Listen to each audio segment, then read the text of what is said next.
ಚೆನ್ನಾಗಿ ನೋಡ್ಕೋತಿದ್ರು ಅನ್ಸುತ್ತೆ. ಸೌಮ್ಯ ಎದೇಳಿ ಸ್ವಲ್ಪ ಕಾಫಿ ಕುಡಿ. ಇದೆ ಬೈಂದೆ ಸ್ವಲ್ಪ ಬ್ರೆಡ್ ತಿನ್ನು, ಟ್ಯಾಬ್ಲೆಟ್ ಹಾಕೊಳ್ಳು ಅಂತ.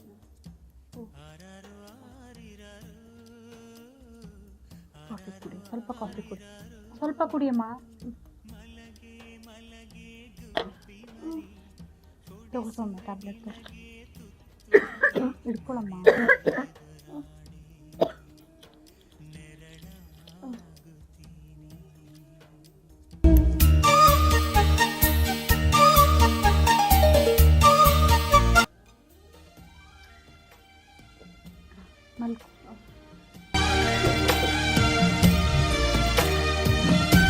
ಅದಕ್ಕೆ ಹೇಳೋದು ತಾಯಿ ಇರಬೇಕು ಹೆಣ್ಮಕ್ಳಿಗೆ ಅಂತ.